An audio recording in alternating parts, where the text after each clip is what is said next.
السلام علیکم ورحمۃ اللہ وبرکاتہ۔ معزز خواتین و حضرات، رمضان المبارک کے سلسلہ میں تعلیم کا عمل جاری ہے۔ اسی کو آگے بڑھاتے ہوئے ایک حدیث ہے، بسم اللہ الرحمن الرحیم۔ حضرت ابن عمر رضی اللہ تعالی عنہ نبی کریم صلی اللہ علیہ وسلم کا ارشاد نقل کرتے ہیں کہ میری امت میں ہر وقت 500 برگزیدہ بندے اور 40 ابدال رہتے ہیں۔ جب کوئی شخص ان میں سے مر جاتا ہے، فوراً دوسرا اس کی جگہ لے لیتا ہے۔ صحابہ نے عرض کیا کہ ان لوگوں کے خصوصی اعمال کیا ہیں؟ تو آپ صلی اللہ علیہ وسلم نے ارشاد فرمایا کہ ظلم کرنے والوں سے درگزر کرتے ہیں اور برائی کا معاملہ کرنے والوں سے بھی احسان کا برتاؤ کرتے ہیں، اور اللہ کے عطا فرمائے ہوئے رزق میں لوگوں کے ساتھ ہمدردی اور غمخواری کا برتاؤ کرتے ہیں۔ ایک دوسری حدیث سے نقل ہے کہ جو شخص بھوکے کو روٹی کھلائے یا ننگے کو کپڑا پہنائے یا مسافر کو شب باشی کی جگہ دے، حق تعالی شانہ قیامت کے ہولوں سے اس کو پناہ دیتے ہیں۔ یحییٰ برمکی رحمۃ اللہ علیہ حضرت سفیان ثوری رحمۃ اللہ علیہ پر ہر ماہ 1000 درم خرچ کرتے تھے، تو حضرت سفیان رحمۃ اللہ علیہ سجدے میں ان کے لیے دعا کرتے تھے کہ یا اللہ، یحییٰ نے میری دنیا کی کفایت کی، تو اپنے لطف سے اس کی آخرت کی کفایت فرما۔ جب یحییٰ کا انتقال ہوا تو لوگوں نے خواب میں ان سے پوچھا کہ کیا گزری؟ انہوں نے کہا کہ سفیان رحمۃ اللہ علیہ کی دعا کی بدولت مغفرت ہوئی۔ اس کے بعد حضور صلی اللہ علیہ وسلم نے روزہ افطار کرانے کی فضیلت ارشاد فرمائی۔ ایک اور روایت میں آیا ہے کہ جو شخص حلال کمائی سے رمضان میں روزہ افطار کرائے، اس پر رمضان کی راتوں میں فرشتے رحمت بھیجتے ہیں، اور شب قدر میں جبرائیل علیہ السلام اسے مصافحہ کرتے ہیں، اور جس سے جبرائیل علیہ السلام مصافحہ کرتے ہیں اس کی علامت یہ ہے کہ اس کے دل میں رقت پیدا ہوتی ہے اور آنکھوں سے آنسو بہتے ہیں۔ حماد بن سلمہ رحمۃ اللہ علیہ ایک مشہور محدث ہیں، روزانہ 50 آدمیوں کے روزہ افطار کرانے کا اہتمام کرتے تھے۔ افطار کی فضیلت ارشاد فرمانے کے بعد فرمایا کہ اس مہینہ کا اول حصہ رحمت ہے، یعنی حق تعالی شانہ کا انعام متوجہ ہوتا ہے، اور یہ رحمت عامہ سب مسلمانوں کے لیے ہوتی ہے۔ اس کے بعد جو لوگ اس کا شکر ادا کرتے ہیں ان کے لیے اس رحمت میں اضافہ ہوتا ہے۔ لَإِن شَكَرْتُمْ لَأَزِيدَنَّكُمْ، اور اس کے درمیانی حصہ سے مغفرت شروع ہو جاتی ہے، اس لیے کہ روزوں کا کچھ حصہ گزر چکا ہے۔ اس کا معاوضہ اور اکرام مغفرت کے ساتھ شروع ہو جاتا ہے، اور آخری حصہ تو بالکل آگ سے خلاصی ہے۔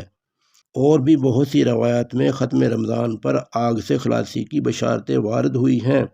رمضان کے 3 حصے کیے گئے۔ بندہ ناچیز کے خیال میں 3 حصے رحمت اور مغفرت اور آگ سے خلاصی کے درمیان میں فرق یہ ہے کہ آدمی 3 طرح کے ہیں۔ ایک وہ لوگ ہیں جن کے اوپر گناہوں کا بوجھ نہیں، ان کے لیے شروع ہی سے رحمت اور انعام کی بارش شروع ہو جاتی ہے۔ دوسرے وہ لوگ جو معمولی گناہ گار ہیں، ان کے لیے کچھ حصہ روزہ رکھنے کے بعد ان روزوں کی برکت اور بدلہ میں مغفرت اور گناہوں کی معافی ہوتی ہے۔ تیسرے وہ جو زیادہ گناہ گار ہیں، ان کے لیے زیادہ حصہ روزہ رکھنے کے بعد آگ سے خلاصی ہوتی ہے، اور جن لوگوں کے لیے ابتدائی سے رحمت تھی اور ان کے گناہ بخشائے تھے، ان کا تو پوچھنا ہی کیا کہ ان کے لیے رحمتوں کے کس قدر انبار ہوں گے۔ واللہ عالم وعلمہ۔ اس کے بعد حضور صلی اللہ علیہ وسلم نے ایک اور چیز کی طرف رغبت دلائی ہے کہ آقا لوگ اپنے ملازموں پر اس مہینہ میں تخفیف رکھیں، اس لیے آخر وہ بھی روزہ دار ہیں، کام کی زیادتی سے ان کو روزہ میں دقت ہوگی۔ البتہ اگر کام زیادہ ہو تو اس میں مذائقہ نہیں کہ رمضان کے لیے ہنگامی ملازم ایک آدھ بڑھا لے، مگر جب ہی کہ ملازم روزہ دار بھی ہو، ورنہ اس کے لیے رمضان بے رمضان برابر ہے۔ اور اس ظلم و بے غیرتی کا تو ذکر ہی کیا کہ خود روزہ خور ہو کر بے حیا منہ سے روزہ دار ملازموں سے کام لے، اور نماز روزہ کی وجہ سے اگر تعمیل میں کچھ تساہل ہو تو برسنے لگے۔ وَسَيَعْلَمُ الَّذِينَ ظَلَمُوا أَيَّ مُنقَلِبٍ يَنقَلِبُونَ، اور عنقریب ظالم لوگوں کو معلوم ہو جائے گا کہ وہ کیسی مصیبت کی جگہ لوٹ کر جائیں گے۔ مراد جہنم ہے۔ اس کے بعد نبی کریم صلی اللہ علیہ وسلم نے رمضان المبارک میں 4 چیزوں کی کثرت کا حکم فرمایا۔ اول کلمہ شہادت، احادیث میں اس کو افضل الذکر ارشاد فرمایا ہے۔ مشکات میں بروایت ابو سعید خدری رضی اللہ تعالی عنہ نقل کیا ہے کہ حضرت موسیٰ علیہ السلام نے ایک مرتبہ اللہ جل جلالہ کی بارگاہ میں عرض کیا کہ یا اللہ تو مجھے کوئی ایسی دعا بتلا دے کہ اس کے ساتھ میں تجھے یاد کیا کروں اور دعا کیا کروں۔ وہاں سے لا الہ الا اللہ ارشاد ہوا۔ حضرت موسیٰ علیہ السلام نے عرض کیا کہ یہ کلمہ تو تیرے سارے ہی بندے کہتے ہیں، میں تو کوئی دعا یا ذکر مخصوص چاہتا ہوں۔ وہاں سے ارشاد ہوا کہ موسیٰ اگر ساتوں آسمان اور ان کے آباد کرنے والے میرے سوا یعنی ملائکہ اور ساتوں زمین ایک پلڑا میں رکھ دیے جاویں اور دوسرے میں کلمہ طیبہ رکھ دیا جاوے تو وہی جھک جائے گا۔ ایک حدیث میں وارد ہوا ہے کہ جو شخص اخلاص سے اس کلمہ کو کہے آسمان کے دروازے اس کے لیے فوراً کھل جاتے ہیں اور عرش تک پہنچنے میں کسی قسم کی روک نہیں ہوتی، بشرطے کہ کہنے والا کبائر سے بچے۔ عادت اللہ اسی طرح جاری ہے کہ ضرورت عامہ کی چیز کو کثرت سے مرحمت فرماتے ہیں۔ دنیا میں غور کرنے سے معلوم ہوتا ہے کہ جو چیز جس قدر ضرورت کی ہوتی ہے اتنی ہی عام ہوتی ہے۔ مثلا پانی ہے کہ عام ضرورت کی چیز ہے، حق تعالی شانہ کی بے پایہ رحمت نے اس کو کس قدر عام کر رکھا ہے اور کیمیا جیسی لغو اور بیکار چیز کو انقا کر دیا۔ اسی طرح کلمہ طیبہ افضل ذکر ہے۔ متعدد احادیث سے اس کی تمام اذکار پر افضلیت معلوم ہوتی ہے۔ اس کو سب سے عام کر رکھا ہے، کوئی محروم نہ رہے، پھر بھی اگر کوئی محروم رہے تو اس کی بدبختی ہے۔ بالجملہ بہت سی احادیث اس کی فضیلت میں وارد ہوئی ہیں۔ دوسری چیز جس کی کثرت کرنے کو حدیث بالا میں ارشاد فرمایا گیا وہ استغفار ہے۔ احادیث میں استغفار کی بھی بہت ہی فضیلت وارد ہوئی ہے۔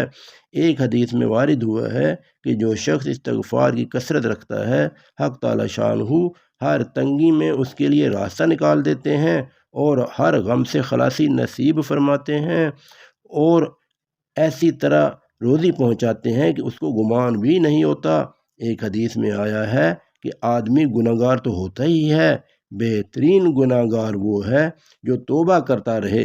ایک حدیث قریب آنے والی ہے کہ جب آدمی گناہ کرتا ہے تو ایک کالا نقطہ اس کے دل پر لگ جاتا ہے، اگر توبہ کرتا ہے تو وہ دھل جاتا ہے ورنہ باقی رہتا ہے۔